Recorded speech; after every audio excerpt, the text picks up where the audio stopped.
এই ভিডিওটা হচ্ছে সেই সমস্ত স্টুডেন্টদের জন্য যারা আমাকে ফোন করছো বা নোটিফিকেশন হয়তো বেরোবে।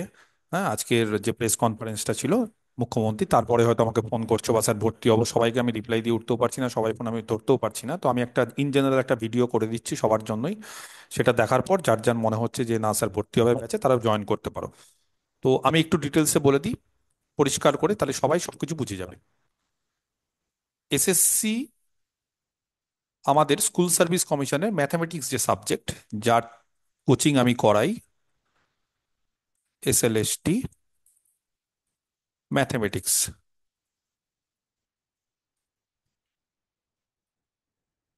ঠিক আছে। একদম 1 মাস আগে, এপ্রিলের 15 তারিখ থেকে আমরা একটা নতুন ব্যাচ স্টার্ট করেছি। এপ্রিল 15, WBSSC ব্যাচ 8, এটা আমার 8 নম্বর ব্যাচ। প্রত্যেক 3-4 মাস অন্তর অন্তর একটা করে ব্যাচ স্টুডেন্টদের চাপে আমাকে শুরু করতে হয়, যেহেতু স্টুডেন্টরা বলে স্যার শুরু করুন। তো যাই হোক, একটা লিমিটেশন থাকে অনলাইনে ক্লাসের। এই আমি 200 জনের বেশি নিতে চাই না কোনো ব্যাচে, কিন্তু কোনো কোনো সময় হয়তো স্টুডেন্টের চাপে না স্যার নিতেই হবে, এই সমস্ত কারণে কিছু নিতে বাধ্য হই। কিন্তু বেশি ছাত্রছাত্রী হয়ে গেলে সবকিছুতেই সমস্যা হয়, যাই হোক, তো সেটা পরের ব্যাপার। তো একটা করে নোটিফিকেশন বেরোনোর পর এইগুলো সমস্যা হয় যে যখন ছাত্রছাত্রীরা ঝাঁপিয়ে পড়ে স্যার ভর্তি হবো ভর্তি হবো ভর্তি হবো করে। তো যাই হোক, ভর্তি যেহেতু হবে, ভর্তি আমাকে নিতেই হবে, কিছু করার নেই। তো সেই ক্ষেত্রে আমি কতগুলো জিনিস একটু বলে দিই, সেটা ভালো করে সবাই শুনে নাও, তারপরে অ্যাডমিশন হয়েও, ঠিক আছে? বা যারা যারা আমাকে মেসেজ করছো, যাদের রিপ্লাই দিতে পারছি না, তারাও এই ভিডিওটা আশা করি দেখে নিতে পারবে আমার ইউটিউব চ্যানেল থেকে। তো 15ই এপ্রিল থেকে যে ব্যাচটা শুরু করেছি WBSSC ব্যাচ 8, সেই ব্যাচে দুটো পোর্শন আমরা কমপ্লিট করে ফেলেছি। একটা হচ্ছে 2D আর 3D। বুঝতেই পারছো, 15ই এপ্রিল থেকে আজকে আমি ভিডিও করছি 27শে মে। তো সেখানে 1 মাস 1.5 মাস হয়েছে, 1.5 মাসের মধ্যে সমস্ত কিছু তো কমপ্লিট করা সম্ভব না, তো আমরা শেষ করেছি 2D 3D জিওমেট্রি, আর আমরা শেষ করেছি ক্লাসিক্যাল অ্যালজেব্রা, দুটো পোর্শন। টোটাল এসএসসির সিলেবাস শেষ করতে আমি সবাইকে একদম আমার ব্যাচ নম্বর 1 থেকে শুরু করে এটা ব্যাচ নম্বর 8, বা যারা আমার কোর্স কিনে নেয় সমস্ত সমস্ত স্টুডেন্টদের আমি বলেছি এসএসসির সিলেবাস ভালোভাবে, একদম ভালোভাবে আমার মতো করে, আমার মনের মতো করে, যাতে করে চাকরি পাও। পড়তে হবে তোমাদের, আমি পড়ালেই যে চাকরি পাবে সেটা না, কিন্তু আমার মতো করে সম্পূর্ণ শেষ করে, সম্পূর্ণ প্র্যাকটিস করিয়ে, অনেক প্র্যাকটিস করিয়ে, MCQ মক টেস্ট নিয়ে 10 মাস টাইম লাগে। কিন্তু এই যে নতুন ব্যাচটাও শুরু করেছিলাম, বিশেষ করে এই ব্যাচটা শুরু করেছি 2016-র যেই সমস্ত ক্যান্ডিডেটের চাকরি চলে গেছে তাদের জন্য, প্লাস কিছু নিউ বা ফ্রেশার্স তারাও ভর্তি হয়েছিল, কিন্তু অনেক ফ্রেশার্সরা জানতে পারছিল না বা বুঝতে পারছিল না যে স্যার পরীক্ষায় বসতে পারবো কিনা, তারা হয়তো অনেকে ভর্তি হয়নি। অনেকে আবার রিস্ক নিয়ে ভর্তি হয়েছে, না স্যার আপনি যখন বলছেন, আমি বলেছিলাম প্রথম থেকে, আমি একটা ভিডিও বানিয়েছিলাম যে সবাই দিতে পারবে। এবার কিছুজন কিছু রকম মতামত দেয়, অনেক কিছু দেয়, অনেক কিছু, এবং অনেক উল্টোপাল্টা মতামত চলে, তো যাই হোক, এগুলো নিয়ে আমাদের নেগেটিভ কথাবার্তা নিয়ে আমাদের এখানে সময় নষ্ট করে লাভ নেই। সবাই দিতে পারবে, এটা পরিষ্কার হয়ে গেছে এখন। দ্বিতীয়ত, এখন একটা কথা বলছে অভিজ্ঞতা অভিজ্ঞতা অভিজ্ঞতা, যারা 2016-তে চাকরি চলে গেছে তাদের কোনো অভিজ্ঞতা নেই। বেসিক্যালি ওই সমস্ত জিনিসপত্র কিচ্ছু হবে না, একটাই হতে পারে 2016-র ক্যান্ডিডেটদের বয়সের ছাড়। বাকি যারা 2016-র ক্যান্ডিডেট, আমার কথা খারাপ লাগতে পারে কিন্তু আমি একদম জেনুইন কথা বলছি, তাদের কোনো অভিজ্ঞতা কাজে লাগবে না, কারণ যাদের চাকরি নেই, যাদের চাকরি চলে গেছে, যাদের চাকরিটা ইল্লিগাল, তাদের কিসের অভিজ্ঞতা? 2018 থেকে যে চাকরি করলাম সেই চাকরি তো নেই, তাহলে ওই অভিজ্ঞতা ধরলে হবে না। হ্যাঁ, অভিজ্ঞতা তারাই পাবে যারা 2013-র সময় এসএসসি দিয়েছে বা তার আগে এসএসসি দিয়েছে। তোমরা কেউ অভিজ্ঞতার কোনো কিছু পাবে না। মুখ্যমন্ত্রী যাই বলুক, যেটাই বলুক, কোনো হবে না, একটাই হতে পারে বয়সের ছাড়, বাকি সমস্ত কিছু হয়তো ভোটের জন্য বা অনেক কিছু বলতে পারে। কোনো রকম অভিজ্ঞতা কিচ্ছু হবে না, কারণ অভিজ্ঞতা তাদেরই দেওয়া যায় যারা চাকরি করছে বা চাকরি যাদের আছে। তোমাদের চাকরি নেই তো কিসের অভিজ্ঞতা? চাকরি না পাওয়ার অভিজ্ঞতা বা চাকরি চলে যাওয়ার অভিজ্ঞতা, এটা হতে পারে না। সেজন্য 2019 থেকে 2024 অব্দি যে চাকরি করেছে সেই চাকরি ভ্যালিড না, তার ফলে কোনো অভিজ্ঞতা নেই। ফলে ফ্রেশারদের সঙ্গে লড়াই করতে হবে একদম। যত তাড়াতাড়ি সম্ভব পরীক্ষা হবে, বুঝতেই পারা গেছে।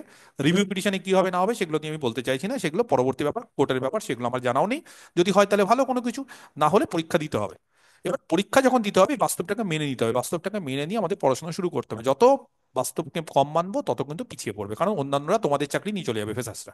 তারপরে তোমাদের সিটে তোমরা যে চাকরিটা করতে, তোমাদের স্কুলে তোমরা যে চাকরিটা করতে, সেখানে নতুন জন চাকরি পাবে তোমরা যদি বসে থাকো। সেই জন্য তোমরাও পড়াশোনা স্টার্ট করো।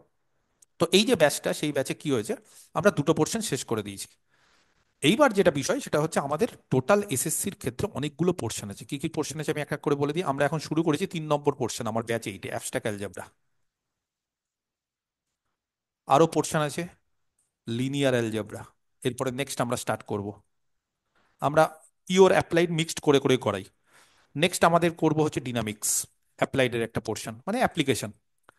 নেক্সট আমরা করব প্রবাবিলিটি অ্যান্ড স্ট্যাটিস্টিক্স।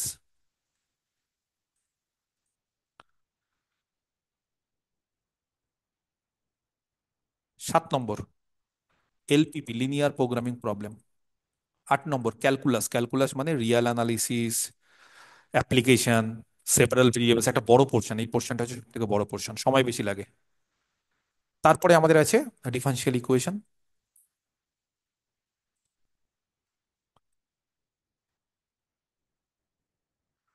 আর তারপরে আমাদের আছে ভেক্টর ক্যালকুলাস, খুব ইজি পোর্শন এটা। আর নিউমেরিক্যাল বলে একটা পোর্শন আছে। এইবার সমস্যা হচ্ছে, যারা আমার নতুন ব্যাচে ভর্তি হয়েছে বা যারা এখন বলছো স্যার ওই ব্যাচেই ভর্তি হব, সময় কিন্তু আমি মোটামুটি যা এক্সপেক্ট করছি তাতে হচ্ছে অক্টোবর বা তার আগে যদি পরীক্ষা হয় তাহলে সময় আমাদের হাতে 5 মাস, তার বেশি সময় না, বা 4 মাস। এপ্রিল থেকে আমি 5 মাস বলছি, 5.5 মাস, নর্মালি 4 মাস টাইম। 4 মাস টাইমের মধ্যে কিন্তু সত্যি কথা সমস্ত পোর্শন সম্ভব না করানো, কারণ 10 মাস টাইম লাগে। আমি যদি লাইভ ক্লাসও নিই, আমি যদি সপ্তাহে 7টা দিনে যদি আমি ক্লাস নিই, তাও আমি শেষ করতে পারবো না। সপ্তাহে 7টা নিয়ে আমার পক্ষে ক্লাস নেওয়া সম্ভব না, কারণ আমার অনেক ব্যাচ আছে অন্যান্য। তো তার ফলে আমি সপ্তাহে এই ব্যাচে এটা 5 দিন ক্লাস নিচ্ছি। নর্মালি ওদের শুরু করি আমি সোমবার, বুধবার আর শুক্রবার, ফ্রাইডে, 8টা থেকে 10টা। এটা চলে। এর মধ্যে থিওরি হয়, একদম বেসিক জায়গা থেকে স্টার্ট করি আমি। যারা আমার কাছে পড়েছে বা যারা আমার কাছে পড়ে তাদের কাছ থেকে শুনে নিতে পারো, জেনে নিতে পারো। প্লাস বেসিক জায়গা থেকে করানোর পর থিওরিটা আমরা স্ট্রং করি, কারণ থিওরি যদি স্ট্রং না করো, তুমি যতই প্র্যাকটিস করো কোনো লাভ হবে না। পাশাপাশি আমরা এমসিকিউ এই সম্বুধ শুক্র করি, থিওরি করাই এমসিকিউ করাই, মানে মিক্সড চলবে। এরকম না যে থিওরি শেষ করে দিলাম তারপরে এমসিকিউ, না, যেই থিওরিটা করাবো সেখান থেকে এমসিকিউ, যেই পোর্শনটা থিওরি করাবো সেখান থেকেই এমসিকিউ। তারপরে এখন আমি যেহেতু পরীক্ষা তাড়াতাড়ি হবে বলে জানতে পারছিলাম বলে ব্যাচ 8-এ আমি থার্সডে আর সানডে তাদেরকে আলাদাভাবে এক্সট্রা করে প্র্যাকটিস করাচ্ছি। কি প্র্যাকটিস করাচ্ছি? শুধু এমসিকিউ, কোনো থিওরি আলোচনা হয় না, শুধু এমসিকিউ। যেগুলো হয়ে গেছে, সাপোজ আমার ক্লাসিক্যাল অ্যালজেব্রা হয়ে গেছে, তাদের ওখান থেকে কিন্তু আমি এক্সট্রা আরো 1 মাস ধরে শুধু ক্লাসিক্যাল অ্যালজেব্রা প্র্যাকটিস করেছি। বৃহস্পতি রবি অনেক এক্সট্রা অঙ্ক, অনেক নতুন নতুন অঙ্ক, একটু হাই লেভেলের অঙ্ক, সব রকম ভাবে। প্লাস এরপর অ্যাবস্ট্রাক্ট অ্যালজেব্রা শেষ হবে, অ্যাবস্ট্রাক্ট অ্যালজেব্রা থেকে আমরা প্র্যাকটিস করাচ্ছি। এটাও ধরছি, থিওরি চলছে, সোম বুধ শুক্র এটার প্র্যাকটিস চলছে, প্লাস আবার এক্সট্রা 2 দিন প্র্যাকটিস, আমার টোটাল 5 দিন ক্লাস নিচ্ছে। তো যত প্র্যাকটিস হবে তত ভালো। মানে আমি কিন্তু কোর্স খুব তাড়াতাড়ি শেষ করে দিয়ে একদম অর্ধেক করিয়ে দিয়ে বললাম যে হয়ে গেল এবার চলে যাও, বা হাফ পোর্শন বা কয়েকটা অঙ্ক করে বললাম কোর্স শেষ, তাতে মানসিক একটা সান্ত্বনা পাবে, একটা শান্তি পাবে যে কোর্স শেষ, মনে মনে আশা থাকবে। কিন্তু পরীক্ষা হলে কিচ্ছু করতে পারবে না। এখন পরীক্ষার হলে ভালো পরীক্ষা দিতে গেলে বা ভালো রেজাল্ট করতে গেলে, চাকরি পেতে গেলে কিন্তু সমস্ত পোর্শন শেষ করতে হবে, ভালোভাবে শেষ করতে হবে। ভালোভাবে শেষ করতে 10 মাস টাইম লাগে। এবার এই 10 মাস তো হাতে নেই, তাহলে করণীয় কি? সেই কারণে আমি এই ব্যাচে যারা আছে তাদেরকে বলেছি যে কিছু পোর্শন আমি করিয়ে দেব, আর কিছু পোর্শন আমি রেকর্ডিং দিয়ে দেবো। এবার আমার ক্লাসের রেকর্ডিং মানে আমার লাইভ ক্লাসেরই রেকর্ডিং, একই জিনিস, কোনো অসুবিধা নেই। হয়তো এই 5টা পোর্শন 5 মাস টাইম লাগবে আমার, প্লাস ক্যালকুলাস, ক্যালকুলাসটা আমাকে করাতেই হবে। আর বাকি হয়তো এই যে পোর্শনগুলো, হয়তো abstract algebra, linear algebra, dynamics, probability, calculus, এই 5টা পোর্শন হয়তো আমি করিয়ে দেবো। আর বাকি হয়তো এলপিপি, যেগুলো একটু ইজি পোর্শন, একটু ইজি পোর্শন, যেমন ভেক্টর, ডিফারেনশিয়াল ইকুয়েশন, এগুলো তো মোটামুটি সবাই জানে সবকিছু, এগুলো রেকর্ডিং দিয়ে দেবো। এবং রেকর্ডিংও যদি ভালোভাবে দেখো তাহলে কিন্তু একই জিনিস। রেকর্ডিংও কিন্তু একই জিনিস, রেকর্ডিং মানেও কিন্তু একদম মানে আমার ফুল কাটস এবং ফুল কোর্স এবং ফুল ক্লাস কিন্তু সম্পূর্ণ। তার ফলে আমি যে করেই হোক 5 মাসের মধ্যে সিলেবাস শেষ করে দেবো এইগুলো করে। এবার যারা নতুন ভর্তি হতে চাইছো তাদেরকে বলে দিই, 1 নম্বর হচ্ছে এই দুটো পোর্শন আমার হয়ে গেছে, তার ফলে তোমাদের এই দুটো পোর্শনের রেকর্ডিং দিয়ে দেখে দেখে নিতে হবে। তোমাদের দেখো কিচ্ছু করার নেই, মানে যারা প্রথম থেকে, যারা ব্যাচ 1 থেকে ব্যাচ 8-এ, যারা আমার 7 অব্দি যারা পড়েছে, তাদের মোটামুটি অনেকেই কোর্স কমপ্লিটের দিকে বা কোর্স হয়ে যাবে, কিন্তু ব্যাচ 8-এর ক্ষেত্রে তাড়াতাড়ি করতে হবে।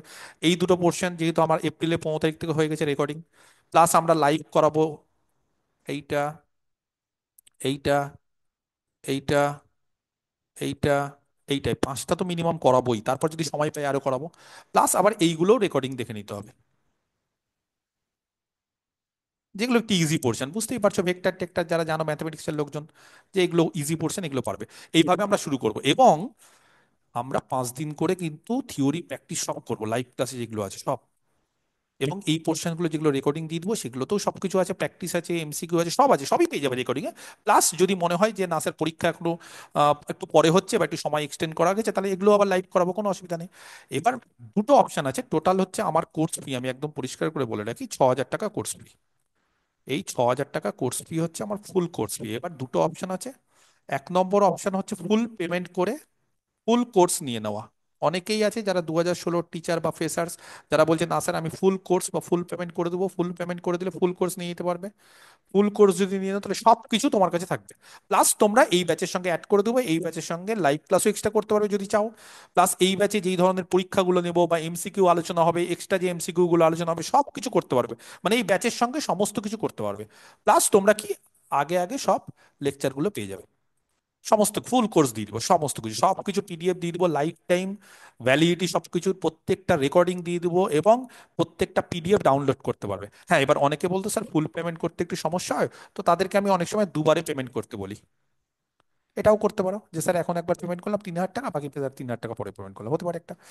আর আরেকটা অপশন আছে, না স্যার আমি মান্থলি মান্থলি পেমেন্ট করবো, তাহলে বুঝতেই পারছি যে অক্টোবরের মধ্যে পরীক্ষা হবে, অক্টোবরের মধ্যে যদি পরীক্ষা হয় তাহলে 6,000 টাকা, প্রথমে 1,200 টাকা দিয়ে অ্যাডমিশন হতে হয়। এটা হচ্ছে অ্যাডমিশন ফি। অ্যাডমিশন ফি মানে 1,200 টাকা আমি প্রথমে নিই সব ব্যাচে, এদের ব্যাচেরও নিয়েছি। তারপর বাকি যে 4,800 টাকা আছে সেটা 4 মাসে আরো দিতে হবে। এবার সেটা এক একজনের ইচ্ছে, কিভাবে দেবে না দিবে সেটার ইচ্ছে। কেউ কেউ 1,200 1,200 করে 4 বারে দেয়। কেউ হয়তো বলতে পারে স্যার আমি 1,200 দিলাম, তারপর হয়তো 2,000 দিলাম। এইগুলো হচ্ছে নিজের উপর ডিপেন্ড করছে। টোটাল 6,000 টাকা সবাইকে পে করতে হবে।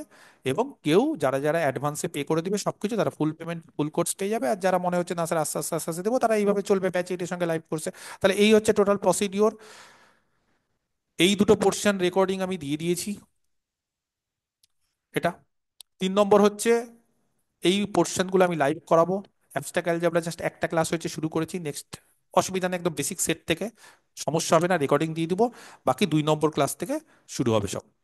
এই হচ্ছে ক্লাসের টাইমিং, সোম বুধ শুক্র এগুলো আমরা চলি, থিওরি প্লাস প্র্যাকটিস, প্লাস আবার এক্সট্রা ভাবে আমরা থার্সডে সানডে প্র্যাকটিস করি। এটাও হচ্ছে টাইমিংটা ওরকমই, 8টা থেকে 10টা, সব আমার টাইমিং হচ্ছে 8টা থেকে 10টা, 8 p.m. to 10 p.m. যদি ভর্তি হতে চাও এই নাম্বারে কল করতে পারো, যদিও আজকে আমি কল খুব কমই ধরছি বা কথা বলতে কমই পারছি যেহেতু প্রচুর কল আসছে। হোয়াটসঅ্যাপও করতে পারো, আমি ডিটেলস পুরো পাঠিয়ে দেবো। সেই ডিটেলসে পেমেন্ট করে স্ক্রিনশট দিতে হবে। আমার এই নাম্বারে হোয়াটসঅ্যাপ আছে, এই নাম্বারে ফোনপে গুগল পে সমস্ত কিছু পেমেন্ট আছে।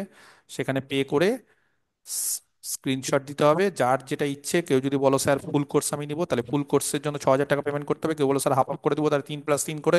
আর কেউ যদি বলো না স্যার আমি 1,200 করে দিব, তাহলে 1,200 করে দিতে পারো। হ্যাঁ, সেন্ড স্ক্রিনশট আমার এই হোয়াটসঅ্যাপ নাম্বারে, তাহলে আমি অ্যাডমিশন নিয়ে নেবো। এবং অ্যাডমিশনটা আমার কিন্তু একটু সময় লাগবে, 12 ঘন্টার মতো লাগবে, কারণ যেহেতু অনেকেই অ্যাডমিশন হচ্ছে, প্রচুর মেসেজ আসছে, প্রচুর কল আসছে, আমি এত তাড়াতাড়ি অ্যাডমিশনটা করতে পারছি না।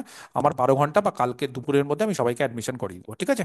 এই হচ্ছে প্রসিডিওর। এবার যদি কারোর আরো এক্সট্রা কিছু জানতে হয় তাহলে আমাকে কল করো বা মেসেজ করো, আমি ঠিক রিপ্লাই দিব। একটু সময় লাগতে পারে কিন্তু রিপ্লাই দিব। এই হচ্ছে টোটাল ব্যাপার আমার পড়তে হয়, ঠিক আছে? ওকে।